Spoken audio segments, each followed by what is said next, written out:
बृहस्पतिः शन्नो विष्णुरुक्रमः नमो ब्रह्मणे नमस्ते वायो त्वमेव प्रत्यक्षं ब्रह्मासि त्वामेव प्रत्यक्षं ब्रह्मावादिशं ऋतमवादिशं सत्यमवादिशं तन्मामावीत तद्वक्तारमावीत आवीन्माम् आवीत् वक्तारम् ओम शांति शांति शांति सहना भवतु सहनौ भुनक्तु सह वीर्यं करवावहै तेजस्विनावधीतमस्तु मा विद्विषावहै ओम शांति शांति शांति यस्माज्जातं जगत् सर्वं यस्मिन्नेव प्रलीयते येनेदन्धार्यते चैव तस्मै ज्ञानात्मने नमः येरिमे गुरुभिः पूर्वं पदवाक्यप्रमाणतः व्याख्याताः सर्ववेदान्तास्तान् नित्यं प्रणतोऽस्म्यहं तैत्तिरीयकसारस्य वयाचार्यप्रसादतः विस्पष्टार्थरुचीनां हि व्याख्येयं सम्प्रणीयते 139 ವಿಜ್ಞಾನಮಯಾತ್ಮನ ಅವಯವಗಳು ಅದರ ವಿಚಾರ. ವಿಜ್ಞಾನಮಯಾತ್ಮನು ಕೂಡ ಪುರುಷಾಕಾರನ ಇದ್ದಾನೆ. ಮನೋಮಯನ ಪುರುಷಾಕಾರವನ್ನು ಅನುಸರಿಸಿ ಪುರುಷಾಕಾರ ತೋರ್ತಾ ಇದ್ದಾನೆ.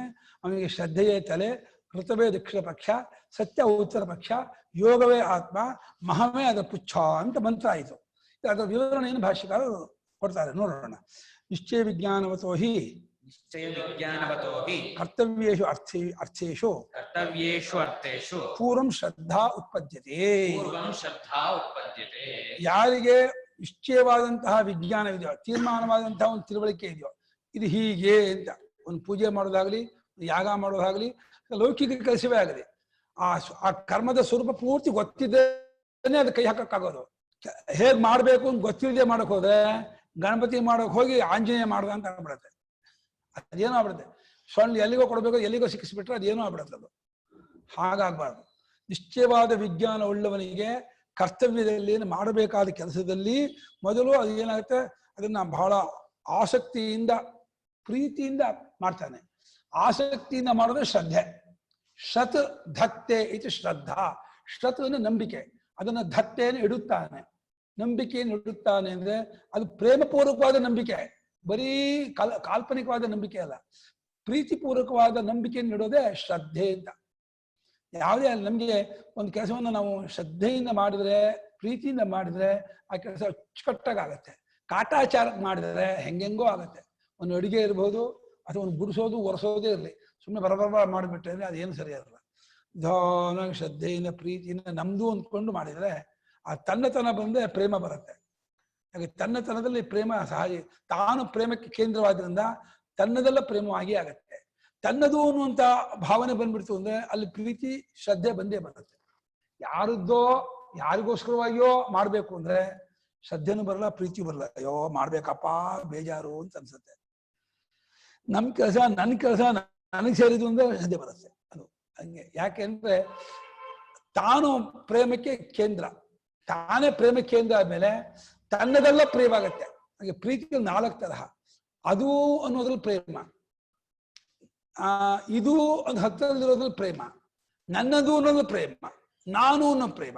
4 ತರಹ ಪ್ರೇಮ ಇದೆ. ದೂರವಾಗಿರ್ತಕ್ಕಂಥ ಪ್ರೇಮ ಬಹಳ ಮಸ್ಕೋಗತ್ತೆ. ಇದು ಹತ್ತಿರದಲ್ಲಿರೋ ಪ್ರೇಮ ಸ್ವಲ್ಪ ನಮ್ಗೆ ಇದಾಗತ್ತೆ. ಅದೇ ನನ್ನದು ಅನ್ನೋ ಪ್ರೇಮ ಇದ್ರೆ ಇನ್ನೂ ಹತ್ತಿರವಾಗುತ್ತೆ.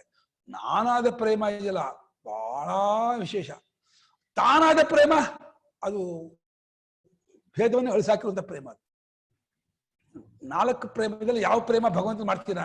ಭಗವಂತನ ಅವನೂ ಮಾಡ್ತೀಯಾ, ಭಗವಂತ ನೀನೂ ಮಾಡ್ತೀರಾ, ಭಗವಂತ ನನ್ನವನೂ ಮಾಡ್ತೀರಾ, ಅಲ್ಲ ಭಗವಂತ ನಾನೇನ್ ಮಾಡ್ತಿರೋ, ಹೇಗ್ ಮಾಡ್ತೀರಾ ಪೂಜೆನ? ಸ್ವಹಂಭಾವೇನ ಪೂಜೆಯೇ ಬಹಳ ಹೆಚ್ಚಿನ ಪ್ರೇಮ. ಮದೀಯೋಯಂ ಭಗವಾನ್, ನಮ್ಮವನು ಈ ಪರಮಾತ್ಮ ನಾರಾಯಣ ನನ್ನವನು ಅನ್ನೋದು ಓಕೆ, ಪರವಾಗಿಲ್ಲ ಅಂತ. ನೀನು ತಂದ್ಬಿಟ್ರೆ ಸ್ವಲ್ಪ ಅಪಚಾರ, ಅವನು ಅಂದ್ಬಿಟ್ರು ಅಂತೂ ತುಂಬಾ ಅಪಚಾರ. ಆತ್ಮನಾಗಿರೋ ಪರಮಾತ್ಮನ ಅವನು ಪರೋಕ್ಷ ಮಾಡಿದ್ರೆ ತುಂಬಾ ಬೇಜಾರು ಮಾಡ್ಕೊತಾನಂತೆ.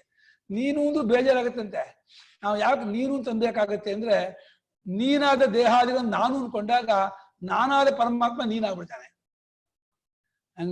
ತ್ವಮಾದಿ ದೇವ ಪುರುಷ ಪುರಾಣ ತ್ವಮಸ್ಯ ವಿಶ್ವಸ್ಯ ಪರಂ ನಿಧಾನಂ ಅಂತ ಪರಮಾತ್ಮ ನೀನೇ ಜಗತ್ತಿಗೆ ಕಾರಣ, ನೀನೇ ಆಧಾರ, ನೀನಲ್ಲೇ ಜಗತ್ತು ನಿಂತಿರೋದು, ನೀನು ಸರ್ವಜ್ಞ, ನೀನು ಸರ್ವಶಕ್ತ ಅಂತ ನೀನು ನೀನು ಯಾಕಂತೀವಿ? ನಾನಾದ ಪರಮಾತ್ಮ ನಾನು ಅನ್ಕೊಳ್ಳದೆ ನೀನಾದ ದೇಹಾದಿಗಳು ನಾನು ಅನ್ಕೊಂಡ್ಬಿಟ್ವಿ. ನೀನು ಅಂತ ಅನ್ನಿಸ್ಕೊಳ್ಳೋಕೆ ಯೋಗ್ಯವಾದ ದೇಹಾದಿಗಳನ್ನು ಯಾವಾಗ ನಾನು ಅನ್ಕೊಂಡ್ಬಿಟ್ವಿ, ಎರಡು ನಾನು ಇರೋಕೆ ಅವಕಾಶ ಇಲ್ಲ, ಒಂದೇ ನಾನು ಇರೋಕ್ಕಾಗೋದು. ನೀನಾದ ದೇಹಾದಿಗಳು ನಾನು ಅನ್ಕೊಂಡಾಗ ನಾನಾದ ಪರಮಾತ್ಮ ನೀನು ಜಾಗಕ್ಕೆ ಹೋಗಿ ಪೂಜೆ ಮಾಡಿಸ್ಕೊತಾನೆ. ಇದೊಂದು ರೀತಿ ಅಪಚಾರ. ಪರಮಾತ್ಮ ನೀನು ಅನ್ಕೊಳ್ಳೋದು ಒಳ್ಳೇದಾ? ನನ್ನನ್ನು ನೀನು ಅನ್ನೋದು, ತಾನಾಗಿರೋ ನೀನು ಅನ್ಕೊಳ್ಳೋದು ಅಸಹ್ಯ ಅಲ್ವಾ? ಅಥವಾ ಅಪಚಾರ ಅಲ್ವಾ ಅದು? ಆದ್ರೆ ಪರಮಾತ್ಮಗೆ ಎಷ್ಟು ಪ್ರೇಮ ಇದೆ ಅಂದ್ರೆ, ಪರವಾಗಿಲ್ಲ ನೀನು ಅಂತ ಪೂಜೆ ಮಾಡು, ನಾನು ತಗೊಳ್ತೀನಿ ನಿನ್ ಪೂಜೆನ ಅಂತ. ಅವನವನ ಕಾರುಣ್ಯ, ಅವನವನ ಔದಾರ್ಯ ಲೋಕೋತ್ತರ. ಆಗ್ಲಿ ಪರಾಕರಣ, ನೀನು ಅಂತ ಮಾಡು, ಪರವಾಗಿಲ್ಲ, ನಾನು ತಗೋತೀನಿ ಭಕ್ತಿನ ಅಂತ. ಅದು ಅಪಚಾರ, ಉಪಚಾರವೂ ಅಲ್ಲ. ಸುಳ್ಳಾದ ನಾನಲ್ಲದ್ದಾದ ದೇಹ ನಾನು ಅನ್ಕೊಂಡ್ಮೇಲೆ ಇನ್ನೇನು ಮಾಡಕ್ಕಾಗತ್ತೆ? ಅಲ್ಲಿ ಕಾಮಕ್ಕೆ ಜಾಗ ಕೊಟ್ಟ ಮೇಲೆ ಹೃದಯದಲ್ಲಿ ರಾಮ ಇರೋದೇ ಇಲ್ಲ, ರಾಮ ಓಡೋಗ್ತಾನೆ. ರಾಮ ತುಂಬಿಕೊಂಡಿದ್ದೆ ಕಾಮ ಇರ್ತಿರ್ಲಿಲ್ಲ, ಕಾಮ ತುಂಬ್ಕೊಂಡ್ಬಿಟ್ಮೇಲೆ ರಾಮ ಹೊರಗೆ ಹೋಗ್ಬಿಟ್ಟ. ಏನು ಮಾಡಕ್ಕಾಗಲ್ಲ, ರಾಮನ ಜಾಗ ಇಲ್ಲ. ರಾಮನ ಜಾಗದಲ್ಲಿ ಕಾಮ ಕೂತ್ಕೊಂಡ್ಬಿಟ್ಟಿದ್ದಾನೆ. ಚರ್ಚಿಲ್ಲೂ ಪ್ರತಿನಿತ್ಯ ಒಂದ್ ಜಾಗದಲ್ಲಿ ಕೂರ್ತಿದ್ನಂತೆ ಇಂಗ್ಲೆಂಡ್ ಅಲ್ಲಿ. ಅವನು ಇದಾಗಿದ್ದ, ಅವನಿಗೆ ಜಾಗದಲ್ಲಿ ಅವನು ಬರದೇ ಹೋದ್ರು ಕೂಡ ಆ ಸೀಟನ್ನ ಖಾಲಿಯಾಗಿಡ್ಬೇಕು ಅಂತ ಅವ್ನು ರೂಲ್ಸ್ ಮಾಡಿದ್ರು. ಚರ್ಚಿಲ್ ಜಾಗದಲ್ಲಿ ಆ ಸೀಟಲ್ಲಿ ಮತ್ತೆ ಯಾರು ಕೂರೋ ಹಾಗಿಲ್ಲ ಅಂತ. ಯಾವನೋ ಒಂದು ಎಲೆಕ್ಷನ್ ಹೊಸ ಒಬ್ಬ ಮೆಂಬರು, ಅವನು ಗೊತ್ತಿಲ್ಲ. ಅವತ್ತು ಚರ್ಚಿಲ್ ಕುರ್ಚಿ ಖಾಲಿ ಇತ್ತಲ್ಲ, ಅವಾಗ ಕೂತ್ಕೊಂಡ್ಬಿಟ್ಟ. ದುರದೃಷ್ಟ ಅವ್ರು ಚರ್ಚಿಲ್ ಬಂದ್ಬಿಟ್ಟು ಹಾಲು ಎಂಟ್ರ್ ಆಗ್ಬಿಟ್ಟು ನೋಡ್ತಾರೆ, ಓ ನನ್ನ ಕುರ್ಚಿ ಒಂದು ನಾಯಿ ಕೂತಿದ್ದೆ ಅಂದ್ಬಿಟ್ಟು ಅವ್ರು ವಾಪಸ್ ಹೊರಟೋಗ್ಬಿಟ್ರು. ಅಯ್ಯೋ ಚರ್ಚಿಲ್ ಬಂದು ವಾಪಸ್ ಹೋದ್ರು ಅಂತ ಹೇಳ್ಬಿಟ್ಟು ಓಡೋದು ಎಲ್ಲ. ಇಲ್ಲ ಬನ್ನಿ ಇಲ್ಲ ಪರವಾಗಿಲ್ಲ ನಾನು ಬರ್ತೀನಿ ಅಂತ. ಅವ್ರಿಗೆ ಎಷ್ಟು ಅಭಿಮಾನ ಇತ್ತಂತ ಚರ್ಚಿಲಿಗೆ ಅಂದ್ರೆ, ನಾನು ಬರದೇ ಹೋದ್ರು ನನ್ನ ಸೀಟ್ ಖಾಲಿ ಆಗಿರ್ಬೇಕು ಅಂತ. ನಮ್ಮ ದೇಶದಲ್ಲಿ ಈ ವಾಜಪೇಯಿ ಜಾಗ, ಮಹಾತ್ಮ ಗಾಂಧಿಗೆ ಏನು ಸ್ಥಾನ ಇತ್ತೋ ಆ ಸ್ಥಾನ ಇತ್ತಂತೆ ಚರ್ಚಿಲಿಗೆ ಇದರಲ್ಲಿ. ಹಾಗಾಗಿ ಆದ್ರೆ ಗಾಂಧೀಜಿ ವಾಜಪೇಯಿಗೆ ಅಭಿಮಾನ ಇರಲಿಲ್ಲ, ಪಾಪ ಅವನಿಗೆ ಅಭಿಮಾನ ಇತ್ತು. ಹಾಗಾಗಿ ಅವನು ಸೀಟಲ್ಲಿ ಕೂತಿದ್ದಾರೆ ಅಂತ ಹೇಳ್ಬಿಟ್ಟು ಅವತ್ತು ಆ ಪಾರ್ಲಿಮೆಂಟ್ ಬರಲೇ ಇಲ್ಲ, ಅವನು ವಾಪಸ್ ಹೋಗ್ಬಿಟ್ಟಂತೆ. ಗುರುಗಳೇ, ದಿನ ನಾಯಿನೇ ಕೂತ್ಕೋತಾ ಇತ್ತು ಹಾಗಾದ್ರೆ? ಚರ್ಚಿಲ್ ನಾಯಿನೇ ನಿಮ್ಗೆ ಗಲ್ಲಿಗೆ ಗೆಲ್ಲಿಸ್ತಾರೆ ನಿಮ್ಮನ್ನ. ಅದು ನೀವು ಇಲ್ಲಿ ಹೇಳ್ಬೋದು ನಮ್ಮ ದೇಶದಲ್ಲೇ, ಅಲ್ಲಿ ಹೋಗ್ಬಿಟ್ಟು ಹೇಳ್ಬಿಟ್ಟು ನಾಯಿ ಅಂತ ಅವನ್ನ ಆಯ್ತು ನಿಮ್ಮನ್ನ ನಾಳೆ ನೀವು ಗಲ್ಲಿಗೆ ಇರ್ತೀರ. ಅದೇ ಭಾರಿ ಅಪಾಯ. ಚರ್ಚಿಲನ್ನು ಎಷ್ಟು ಗೌರವ ಇಟ್ಕೊಂಡಿದ್ದಾರೆ. ಮಾಡಬೇಕಾಗಿರುವಂತಹ ಕೆಲಸದಲ್ಲಿ ಅರ್ಥ ಅಂದ್ರೆ ವಿಷಯ, ಕೆಲಸದಲ್ಲಿ ಮೊದಲು ಶ್ರದ್ಧೆ, ನಂಬಿಕೆ, ಒಂದು ಭಾವನೆ ಉಂಟಾಗತ್ತೆ. ಸಾ ಸರ್ವಕರ್ತವ್ಯಾನಾಂ ಪ್ರಾಥಮ್ಯ ಶಿರ ಇವ ಶಿರಃ. ಸಾ ಸರ್ವಕರ್ತವ್ಯಾನಾಂ ಪ್ರಾಥಮ್ಯ ಶಿರ ಇವ ಶಿರಃ. ಸಾಕಾ ಶ್ರದ್ಧಾ. ಸಾ ಶ್ರದ್ಧಾ. ಶ್ರದ್ಧಾ ಶಬ್ದ ಸ್ತ್ರೀಲಿಂಗ. ಆ ಶ್ರದ್ಧೆ ಅನ್ನೋದು ಎಲ್ಲಾ ಕರ್ತವ್ಯಕ್ಕೂ ಬಹಳ ಮುಖ್ಯವಾದದ್ದು, ಇರಲೇಬೇಕು. ಶ್ರದ್ಧೆ ಇದೆ, ಯಜ್ಞಾಗಾದ ಮಾಡೋಕ್ಕಾಗಲ್ಲ, ಪೂಜಾ ಪುರಸ್ಕಾರ ಮಾಡೋಕ್ಕಾಗಲ್ಲ, ಲೌಕಿಕ ಕೆಲಸವನ್ನು ಮಾಡೋಕ್ಕಾಗಲ್ಲ. ಲೌಕಿಕ ಕೆಲಸ ಮಾಡ್ಬೇಕಾದ್ರು, ಒಂದು ಅಡಿಗೆ ಮಾಡ್ಬೇಕಾದ್ರು, ಗುಡಿಸ್ಬೇಕಾದ್ರು, ಪಾತ್ರೆ ಕೊಡಬೇಕಾದ್ರು, ಒಂದು ಕೃಷಿ ಕೆಲಸ ಮಾಡ್ಬೇಕಾದ್ರು, ಆಫೀಸ್ ಕೆಲಸ ಮಾಡ್ಬೇಕಾದ್ರು ಶ್ರದ್ಧೆ ಇರಬೇಕು. ಎಲ್ಲಾ ಕರ್ತವ್ಯಕ್ಕೂ ಶ್ರದ್ಧೆ ಬಹು ಮುಖ್ಯವಾದದ್ದಾದ್ರಿಂದ ಅದನ್ನ ತಲೆಯಂತೆಯೇ ಇರೋ ತಲೆಯೋನು ಹಾಗೆ ತಲೆ ಹೇಗೆ ಇಂಪಾರ್ಟೆಂಟೋ, ಉತ್ತಮ ಅಂಗಂ ಶಿರಶೀರ್ಷಂ ಅಂತ ಅಮರಕೋಶದಲ್ಲಿ ಈ ತಲೆಗೆ ಉತ್ತಮಾಂಗ ಅಂತ ಹೆಸರು. ನಮ್ಮ ಶರೀರಾವಯವದಲ್ಲಿ ತಲೆ ಅನ್ನೋದು ಉತ್ತಮಾಂಗವಂತೆ. ಇದು ಉತ್ತಮ ಶ್ರೇಷ್ಠವಾದ ಅಂಗ. ಹಾಗಾಗಿ ಶ್ರದ್ಧೆ ಅನ್ನೋದು ಕರ್ತವ್ಯದಲ್ಲಿ ಬಹು ಮುಖ್ಯವಾದದ್ದಾದ್ರಿಂದ ಅದು ತಲೆಯಂತಿರೋ ತಲೆ. ಹಾಗೆ ಶ್ರದ್ಧೆ ಶಿರ. ಋತಸತ್ಯ ಯಥಾ ವ್ಯಾಖ್ಯಾತೆ ಇವ. ಋತಸತ್ಯೇ ಯಥಾ ವ್ಯಾಖ್ಯಾತೆ. ಇನ್ನು ಋತ ಸತ್ಯ ಅಂದ್ರೆ ಅರ್ಥ ಏನು ಅಂದ್ರೆ ಹಿಂದೆ ಹೇಳಿದ್ವಿ. ಋತಂ ವದಿಷ್ಯಾಮಿ ಸತ್ಯಂ ವದಿಷ್ಯಾಮಿ ಅನ್ನೋ ಜಾಗದಲ್ಲಿ ಶಾಸ್ತ್ರಾರ್ಥವನ್ನು ಗೊತ್ತು ಮಾಡ್ಕೊಳ್ಳೋದು ಋತ, ಅದನ್ನು ಇಂಪ್ಲಿಮೆಂಟ್ ಮಾಡೋದು, ಪ್ರಾಕ್ಟಿಕಲ್ ಆಗಿ ಮಾಡೋದು ಸತ್ಯ. ಅದೇ ಶಾಸ್ತ್ರಾರ್ಥ ಗೊತ್ತು ಮಾಡ್ಕೊಳ್ಳೋದು ಬಲಗೈ, ಹಾಗೆ ಅದನ್ನು ನಡ್ಕೊಳ್ಳೋದು ಎಡಗೈ. ಋತಂ ದಕ್ಷಿಣ ಪಕ್ಷ, ಸತ್ಯಂ ಉತ್ತರ ಪಕ್ಷ. ಯಾವುದಕ್ಕೆ? ವಿಜ್ಞಾನಮಯನಿಗೆ. ಯಾರಿಗೋ ಅನ್ಕೋಬೇಡ, ನಿನಗೆ ಅನ್ಕೋಬೇಡ.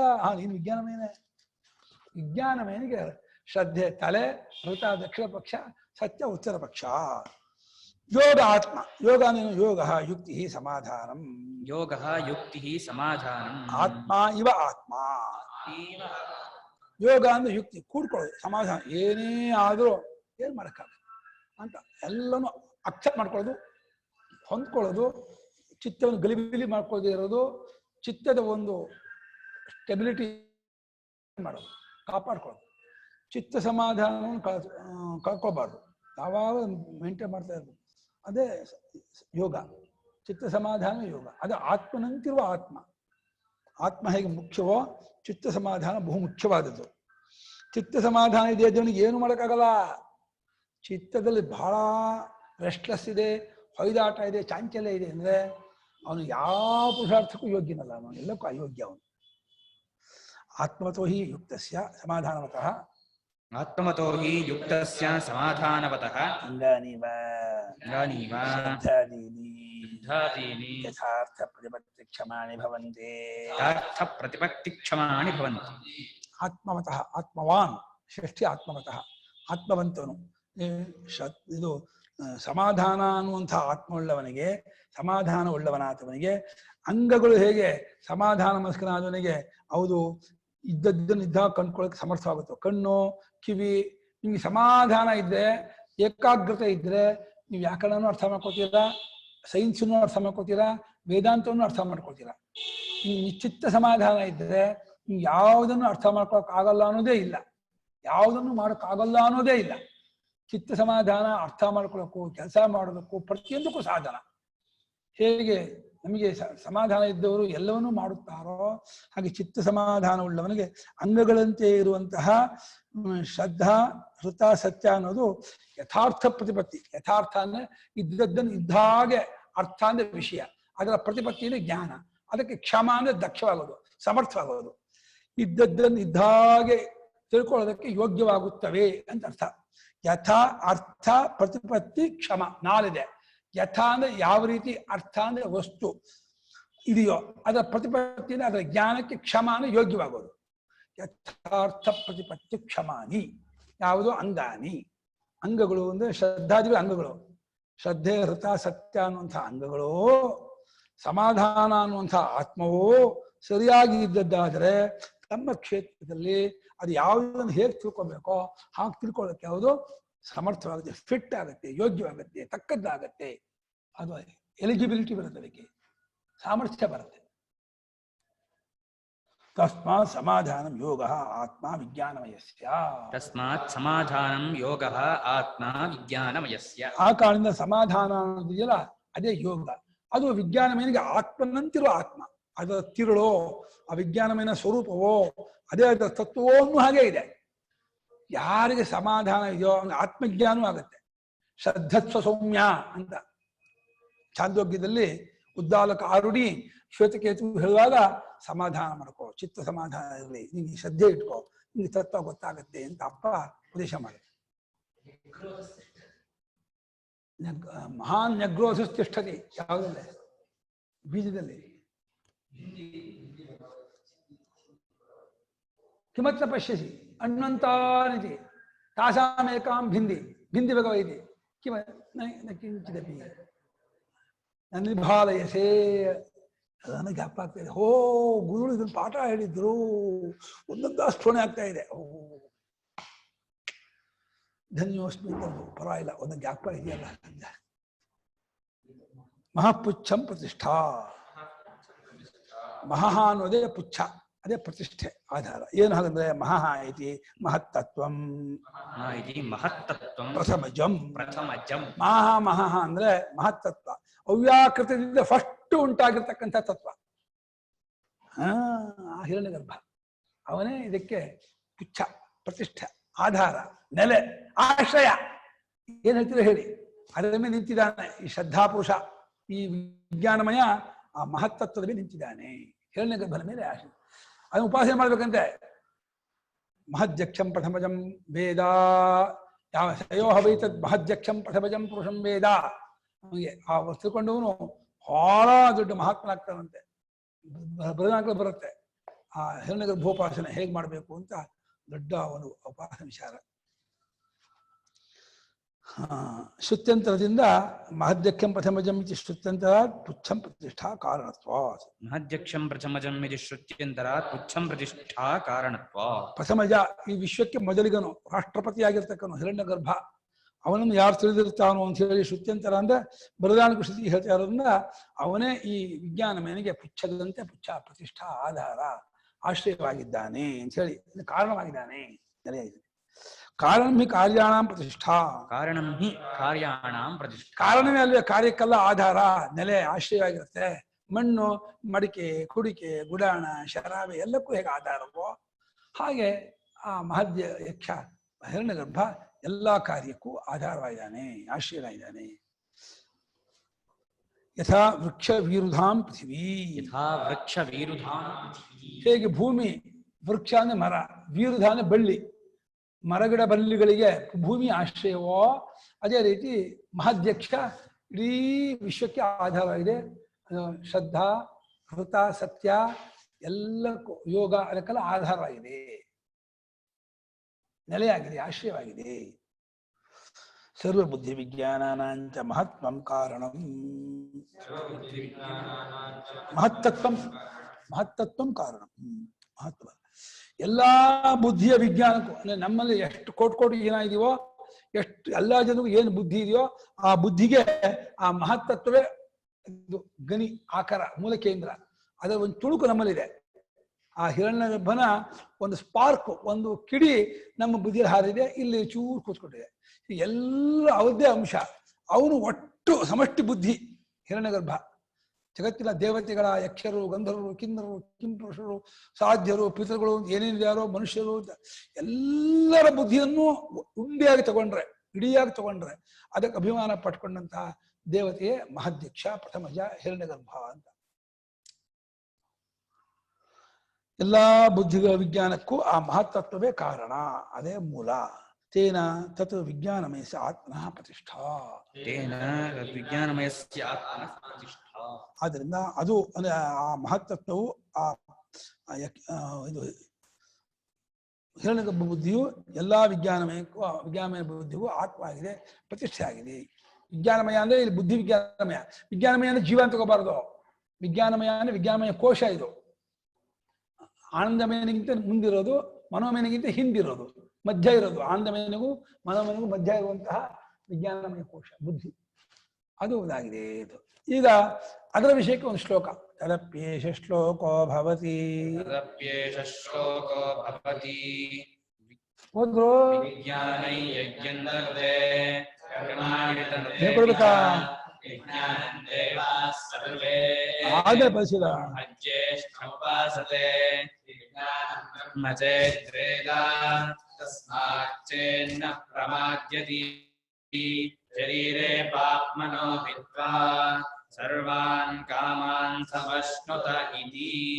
ವಿಜ್ಞಾನಂ ಯಜ್ಞಂ ತನುತೆ ಕರ್ಮಾಣಿ ತನುತೆ ಅಪಿ ಚ ವಿಜ್ಞಾನಂ ದೇವಾಃ ಸರ್ವೇ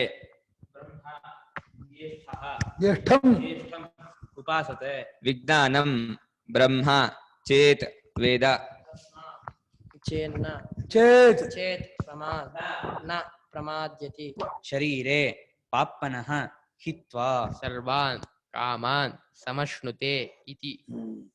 ಆ ವಿಷಯಕ್ಕೂ ತದಪಿ ತಸ್ಮಿನ್ನಪಿ ಅರ್ಥೇ ಏಷಃ ವಕ್ಷ್ಯಮಾಣಃ ಶ್ಲೋಕಃ ಮಂತ್ರಃ ಭವತಿ ಇದು ವರ್ತತೆ ಅಂತ. ವಿಜ್ಞಾನಮಯಾತ್ಮ ಪ್ರಕಾಶಕವಾದಂತಹ ಶ್ಲೋಕ ಇದೆ, ಮಂತ್ರ ಇದೆ ಅಂದ್ರು. ಏನು? ವಿಜ್ಞಾನವೇ ಯಜ್ಞವನ್ನು ಮಾಡುತ್ತೆ. ಇಲ್ಲಿ ವಿಜ್ಞಾನವನ್ನು ಕರ್ತೃ ಹೇಳ್ತಾ ಇದ್ದಾರೆ. ಅಂದ್ರೆ ವಿಜ್ಞಾನೇನ ಯಜ್ಞ ತನ್ನುತ್ತೆ ಅಂತ ಸಾಧನ. ಅದು ಸಾಧನ ಆಗಿ ಹೇಳ್ತಾ ಇದ್ರು. ಏನು ನಚೇ ನಿರ್ದೇಶ ವಿಪರ್ಯಯ, ಅದೇ ಸೂತ್ರ. ನಿರ್ದೇಶ ವಿಜ್ಞಾನ ಯಜ್ಞಂತರುತೆ ಅಂತಿದ್ರು. ವಿಜ್ಞಾನೇನ ಯಜ್ಞಂತರುತೆ ಅಂತ ಅರ್ಥ. ವಿಜ್ಞಾನದಿಂದಲೇ, ಬುದ್ಧಿಯಿಂದಲೇ ಯಜ್ಞವನ್ನು ಉಂಟು ಮಾಡುತ್ತಾನೆ. ವಿಜ್ಞಾನ ಶಬ್ದಕ್ಕೆ ಜೀವ ಅಂತ ತಗೊಂಡ್ರೆ ಕರ್ತೃ ಆಗ್ತಿತ್ತು. ವಿಜ್ಞಾನ ಅಂದ್ರೆ ಬುದ್ಧಿ ಅಂತ ತಗೊಂಡ್ರೆ ಅದು ಸಾಧನ. ಅದು ವಿಜ್ಞಾನೇನ ಅಂತಲೇ ಅರ್ಥ ಆಗಬೇಕು. ಅದು ಕರ್ತೃವಾಗಿ ತಗೊಳ್ತಾ ಇದೆ. ಕರ್ತೃವಂತ ವಿಜ್ಞಾನವೇ ಯಜ್ಞ ಮಾಡೋದು. ತಿಳ್ಕೊಂಡವನೇ ತಿಳುವಳಿಕೆಯೇ ಯಜ್ಞ ಮಾಡೋದು, ಬೇರೆ ಯಾರು ಅಲ್ಲ. ಸರಿಯಾಗಿ ತಿಳುವಳಿಕೆ ಇದೆಯೋ? ನಮ್ಮ ಶ್ಯಾಮಣ್ಣ ಇದ್ರೆ ಆ ಸೋಮಯಾಗ ವಾಜಪೇಯ ನಡೀತು ಮುಗಿದಿಂದ. ಬರೀ ಇರೋದೇ ಸುಮ್ಮನೆ ಪ್ರಯೋಗ ಗಟ್ ಮಾಡ್ಕೊಂಡಿದ್ರೆ ಅದೆಲ್ಲ ಮಧ್ಯ ನಿಂತು ಅರ್ಥ. ಅದು ಆಯ್ತು, ಅದು ಇದೇ ಆಗೋಲ್ಲ. ಅದು ಪೂರ್ತಿ ಸರ್ವಾಂಗವನ್ನು ಗೊತ್ತು ಮಾಡ್ಕೊಂಡು ಒಬ್ಬ ವ್ಯಕ್ತಿ ಇರಬೇಕು. ಅವಾಗ ಆ ಯಜ್ಞ ಏನು ಇದರಿಂದ ನಡೆಯುತ್ತೆ. ಹಾಗೆ ವಿಜ್ಞಾನವೇ ಯಜ್ಞವನ್ನು ಮಾಡುತ್ತದೆ. ಮತ್ತು ಕರ್ಮಗಳನ್ನು, ಲೌಕಿಕ ಎಲ್ಲಾ ಕರ್ಮಗಳನ್ನು, ಶಾಸ್ತ್ರೀಯ ಕರ್ಮಗಳನ್ನು ವಿಜ್ಞಾನಮೇವ ತನುತೆಯನ್ನು ಉಂಟು ಮಾಡುತ್ತೆ ಅಂತ ಅರ್ಥ. ತನು ವಿಸ್ತಾರೆ ತನೋತಿ ಉಂಟು ಮಾಡುತ್ತದೆ ಅಂತ ಅರ್ಥ, ಹರಡುತ್ತೆ ಅಂತ. ಅಷ್ಟೆಲ್ಲ ಸರ್ವೇ ದೇವಾ ವಿಜ್ಞಾನ ಜ್ಯೇಷ್ಠಂ ಬ್ರಹ್ಮ ಇದು ಉಪಾಸತೆ. ಎರಡು ವಾಕ್ಯ ಶೇಷ ಮಾಡಬಹುದು. ಎಲ್ಲಾ ದೇವತೆಗಳು ಅಂದ್ರೆ ಚಕ್ರಾದಿ ದೇವತೆಗಳು ಅಂತ ಮಾಡ್ಬೋದು, ಅಥವಾ ಅಜ್ಞಾದಿ ದೇವತೆಗಳು ಅಂತ ಮಾಡ್ಬೋದು. ಅಜ್ಞಾದಿ ದೇವತೆಗಳು ಜ್ಯೇಷ್ಠ ಬ್ರಹ್ಮನ ವಿಜ್ಞಾನ ಅಂತಂದ್ರೆ ಹಿರಣ್ಯಗರ್ಭನ ಅಂತ ಅರ್ಥ. ಇಲ್ಲಿ ಚಕ್ಷುರಾದಿ ಇಂದ್ರಿಯಗಳು ವಿಜ್ಞಾನವನ್ನ ಬುದ್ಧಿಯನ್ನ ಜ್ಯೇಷ್ಠ ಅಂತ ಉಪಾಸನೆ ಮಾಡ್ತಾರೆ ಅಂತ ಇಲ್ಲ ಅರ್ಥ. ಅಧ್ಯಾತ್ಮವಾಗಿ ಎಲ್ಲಾ ದೇವತೆಗಳು ಅಂದ್ರೆ ಚಕ್ರ ದೇವತೆಗಳು ವಿಜ್ಞಾನವನ್ನ ಅಂದ್ರೆ ಬುದ್ಧಿಯನ್ನ ಜ್ಯೇಷ್ಠ ಬ್ರಹ್ಮ ಅಂತ ಉಪಾಸನೆ ಮಾಡ್ತಾರೆ ಅಂತ. ಇಲ್ಲಿ ದೇವತೆಗಳು ಅಜ್ಞಾದಿ ದೇವತೆಗಳು ತಗೊಂಡ್ರೆ ವಿಜ್ಞಾನವನ್ನ ಅಂದ್ರೆ ಹಿರಣ್ಯಗರ್ಭನನ್ನ ಜ್ಯೇಷ್ಠ ಬ್ರಹ್ಮ ಎಂಬುದಾಗಿ ಉಪಾಸನೆ ಮಾಡುತ್ತಾರೆ. ನಾವು ಕೂಡ ಹಾಗೆ ಮಾಡಬೇಕು. ಹಿರಣ್ಯಗರ್ಭ ಪರಮಾತ್ಮ ಈ ಜಗತ್ತಿಗೆ ನೀನು ಜ್ಯೇಷ್ಠ ಬ್ರಹ್ಮ ಕಣಪ್ಪ, ಮೊದಲು ಹುಟ್ಟಿದವನಾದಂತಹ ಬ್ರಹ್ಮ ಇದ್ದಾನೆ ಅಂತ. ಅದನ್ನ ಬ್ರಹ್ಮ ಚೇತ್ ಅನ್ನೋದು ಅಪರೂಪ ಅನ್ನೋದ್ರಲ್ಲಿ ಅದು ಮಾಡೋರೇ ಇಲ್ಲ, ಬಹಳ ಅದು ತುಂಬ ರೇರ್, ಅದು ತುಂಬ ಕಮ್ಮಿ. ಆದ್ರೂ ಯಾರಾದ್ರೂ ಅಕಸ್ಮಾತ್ ವಿಜ್ಞಾನ ಬ್ರಹ್ಮ ಅಂತ ಹೇಳಿ ಉಪಾಸನೆ ಮಾಡಿಬಿಟ್ರೆ ಅಂದ್ರೆ ಮಾಡದೇ ಇರೋದು ಉಂಟು ಅಲ್ಲ, ಮಾಡದೇ ಇರೋದು ಜಾಸ್ತಿ. ಆ ಚೇತನ ಪದಕ್ಕೆ ಮಾಡೋರು ಇಲ್ಲ, ಬಹಳ ಕಮ್ಮಿ, ಅಪರೂಪ ಅಂತ, ವೆರಿ ರೇರ್ ಅಂತ ಅರ್ಥ. ಹಾಗಾಗಿ ವಿಜ್ಞಾನವನ್ನು ಬ್ರಹ್ಮ ಹೊಂದಬೇಕೆ ತಿಳಿದವನಾದರೆ, ಮತ್ತು ನ ಪ್ರಮಾದ್ಯತಿ ಚೇತ್, ಆ ಪ್ರಮಾದ ಅಂದ್ರೆ ಮೈ ಮರೆಯೋದು, ಕೇರ್ಲೆಸ್ನೆಸ್, ಅದನ್ನು ಹೊಂದದೇ ಇದ್ದರೆ ವಿಜ್ಞಾನ ಬ್ರಹ್ಮ ಅಂತ ತಿಳ್ಕೊಂಡ್ಬಿಟ್ಟು ಅದರಲ್ಲೇ ಸೆಟ್ಲ್ ಆಗ್ಬಿಡ್ಬೇಕು. ಪ್ರಮಾದವನ್ನು ಹೊಂದಬಾರದು, ಮೈ ಮರೆಯಬಾರದು, ಅದರಲ್ಲಿ ತಿರಸ್ಕಾರವನ್ನು ಮಾಡಲಿಲ್ಲ ಅಂತ ಆದರೆ ಏನಾಗ್ತದೆ ಗೊತ್ತಾ? ಶರೀರೇ ಪಾಪನು ಹಿತ್ವ, ಇಲ್ಲಿಯೇ ಈ ಶರೀರದಲ್ಲಿಯೇ ತನ್ನ ಎಲ್ಲಾ ಪಾಪವನ್ನು ಕೊಡಬ ಇಟ್ಬಿಡ್ತಾನಂತೆ. ಏನ್ ಜನ್ಮ ಅಂತ ಏನೇನ್ ಪಾಪ ಇದ್ದು ಎಲ್ಲವನ್ನು ಶರೀರದಲ್ಲೇ ಇಟ್ಬಿಟ್ಟು ಅವನು ಇಲ್ಲಿಯೇ ಸರ್ವಾನ್ ಕಾಮಾನ್ ಸಮಷ್ಣುತ ಇತಿ, ಸಮಸ್ತ ಕಾಮಗಳನ್ನು ಎಲ್ಲವೂ ಅನುಭವಿಸ್ಬಿಡ್ತಾನೆ. ಅಂದ್ರೆ ವಿಜ್ಞಾನಾತ್ಮ ಸ್ವರೂಪವನ್ನ ಹಿರಣ್ಯಗರ್ಭ ರೂಪವನ್ನು ಪಡ್ಕೊಂಡು ಜಗದಾತ್ಮ ರೂಪವನ್ನು ಪಡ್ಕೊಂಡ್ಬಿಟ್ಟು ಎಲ್ಲಾ ಭೋಗವನ್ನು ಅನುಭವಿಸ್ಬಿಡ್ತಾನೆ, ಸರ್ವಾತ್ಮ ಆಗ್ಬಿಡ್ತಾನೆ ಅಂತ. ಈ ವ್ಯಾಕೃತ ಪ್ರಪಂಚವನ್ನ ತುಂಬಿಕೊಳ್ತಾನೆ ಅಂತ. ವ್ಯಾಕೃತ ಪ್ರಪಂಚಕ್ಕೆ ಸುಪ್ರೀಂ ಅವನೇ ತಾನೆ ಹಿರಣ್ಯಗರ್ಭ. ಕಿವಿಗೆ ಹಾಕ್ತದ, ಉರಿತಾ ಇದೆ, ಕಡಿತಾ ಇದೆ, ಅದನ್ನ ಮಾಡ್ಕೊ. ಸರ್ವಾನ್ ಕಾಮಾನ್ ಸಮಷ್ಟಿದೆ, ಎಲ್ಲಾ ಬೈಕಿಯನ್ನು ಈಡೇರಿಸ್ಕೊಳ್ತಾನೆ ಅಂತ. ಟೈಮ್ ಆಯ್ತಾ? ನಾಳೆ ಈ ಪಾಠ ಇಲ್ಲ, ನಾಳೆ 10ರಿಂದ 11ವರೆಗೆ ಪಾಠ ಇಲ್ಲ.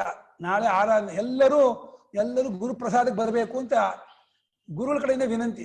ಎಲ್ಲರೂ ಬರಬೇಕು, ಎಲ್ಲರೂ ಕೂಡ ಪ್ರಸಾದ ಹೇಳಿ ನೀವು ಒಂದು ಹೇಳಿದ್ರೆ ಅಡಿಗೆ ಮಾಡಿಸ್ತೀವಿ. ಯಾರು ಬಂದ್ರೆ ಅಡಿಗೆ ಮಾಡಿದ್ರೆ ದಂಡ ಆಗ್ಬಿಡುತ್ತೆ. ಹೆಂಗ್ ಬರೋದು ಗುರುಗಳೇ? ನಿಮ್ಮ ವೆಹಿಕಲ್, ಕರೋನಾ ವೆಹಿಕಲ್ ಅಲ್ಲ, ಕರೋನ ಏನು ಮಾಡಲ್ಲ. ಕರೋನಾ ನಕರೋತಿ ಅಂತ, ಕರೋನಾ ಅಂದ್ರೆ ನಕರೋ ಭ್ರಾಂತಿ ಮಾಡುತ್ತೇನೆ. ನಾಳೆ ನಮ್ಮ ಪರಮ ಆರಾಧ್ಯ ದೇವತೆಗಳು, ಅತ್ಯಂತ ಪರಮ ಆರಾಧ್ಯ ದೇವರಾಗಿರ್ತಕ್ಕಂತಹ ಸಚ್ಚಿದಾನಂದದಿಂದ ಸರಸ್ವತಿ ಸ್ವಾಮಿಗಳವರ 45ನೇ ವರ್ಷದ ಆರಾಧನೆ, ಪುಣ್ಯ ಆರಾಧನೆ ಆಗತ್ತೆ. 10:30ಯಿಂದ 11 ಶುರು ಆಗುತ್ತೆ, 1-1:30 ಮುಗಿಯುತ್ತೆ. 1 ಮೇಲೆ ಅದಾದ್ಮೇಲೆ ಪ್ರಸಾದ ವಿನಿಯೋಗ ಇರುತ್ತೆ. ಎಲ್ಲ ಭಕ್ತರಿಗೂ ಆಧಾರದ ಆಹ್ವಾನ ಕೊಡ್ತಾ ಇದ್ದೀನಿ, ಸರ್ವರು ಬರಬೇಕು ಅಂತ ಹೇಳಿ ವಿನಂತಿ, ಪ್ರಾರ್ಥನೆ. ಗುರುಗಳೇ, ಸ್ವಾಮಿಗಳ ಒಂದು ಪರಿಚಯ ತರ ಏನಾದ್ರು ಹೇಳ್ತೀರಾ? ಇಲ್ಲ, ನಾಳೆ ಟೈಮ್ ಇಲ್ಲ ನಂಗೆ. ನಾಳೆ ಫುಲ್ ಇದು ಇದಾಗ್ಬಿಟ್ಟಿರ್ತೀನಿ. 10 ಗಂಟೆಗೆ ನಾನು ಅಲ್ಲಿ, ಹುಡುಗರು ಬರಲ್ಲ, ಅವ್ರು ಎಲ್ಲ ಬಂದಿರ್ತಾರೆ. ನಮ್ಗೆ ಫುಲ್ ಎಂಗೇಜ್. ಬೆಳಗ್ಗೆ 1 ಪಾಠ ಮಾಡ್ತೀನಿ, 8:15 9 ಮಾಡ್ತೀನಿ. ಆಮೇಲೆ ನಾನು ಸಿಗೋದಿಲ್ಲ. ಮತ್ತೆ ಸಂಜೆ ಭಾಗವತಕ್ಕೆ ಬರ್ತೀನಿ. ಸಂಜೆ ಹೇಳಿ ಗುರುಗಳೇ, ಪರವಾಗಿಲ್ಲ ಸರ್. ರವೀಂದ್ರ ಸರ್, ನಾಳೆ ಹೇಳಿ ಗುರುಗಳೇ. ನಾಡಿದ್ದ ನಾಳೆ ನಾಡಿದ್ದು ನಾಳೆ ಸಂಜೆ ಹೇಳಿ ಗುರುಗಳ ಬಗ್ಗೆ ಅಂದೆ. ನಾಡಿದ್ದು ಹೇಳಿ ಅಂತ. ರವೀಂದ್ರ ಸರ್, ಗುರುಗಳೇ, ಪ್ರಾಣಮಯ, ಮನೋಮಯ, ವಿಜ್ಞಾನಮಯ ಮೂರೂನು ಹಿರಣ್ಯ ಗರ್ಭನೇ ಆದ್ರಿಂದ ಅದ್ರಲ್ಲಿ ಏನ್ ಮಾಡ್ತಾರೆ ಅಂದ್ರೆ, ಒಂದು ಕ್ರಿಯಾಮಯನಾಗಿ ಪ್ರಾಣಾತ್ಮ, ಒಂದು ವೇದಾತ್ಮ, ಒಂದು ವೇದಾರ್ಥಾತ್ಮ, ಹೀಗೆ ವೇದ ಫಲಾತ್ಮ ಅಂತ ಮಾಡ್ಕೊತಾರೆ. ವಿಜ್ಞಾನಂ ಯಜ್ಞಂ ತನುತೆ ಅಂತ ಹೇಳಿ ಅದ್ ಮೂರನ್ನು ಸೇರಿಸ್ಕೊಂಡು ಅದಕ್ಕೆ ಹೊಂದುತ್ತಲ್ವಾ? ಅಲ್ಲ, ಯಜ್ಞ ಅನ್ನೋದು ಕ್ರಿಯೆ, ಆ ವಿಜ್ಞಾನ ಮಾಡೋದು ಮೂಲ ಸಾಧನ, ಅವಂದೇ ತತ್ವ. ಅದೇ ಹಿರಣ್ಯ. ಹೌದು, ನೀವು ಹೇಳಿ ಕರೆಕ್ಟು. ಬಾಹ್ಯ ರೂಪವಾದ ಕ್ರಿಯೆ ವಿಜ್ಞಾನದಿಂದ ನಡೆಯುತ್ತೆ ಅಂತ. ವಿಜ್ಞಾನ ಮೂಲ ರೂಪ, ಆ ಮನಸ್ಸಿಗೆ ಬಂದು ಕ್ರಿಯೆ ನಡೆಯುತ್ತೆ, ಪ್ರಾಣ ಬರುತ್ತೆ. ಹಿರಣ್ಯ ಗರ್ಭನಲ್ಲೇ ಇರೋದ್ರಾದ್ರಿಂದ ಈ ವಿಜ್ಞಾನ ಹಿರಣ್ಯ ಗರ್ಭನ ತಲೆ ಆದ್ರಿಂದ ಹೌದು ಹೌದು ಹೌದು ಕರೆಕ್ಟ್. ಅದು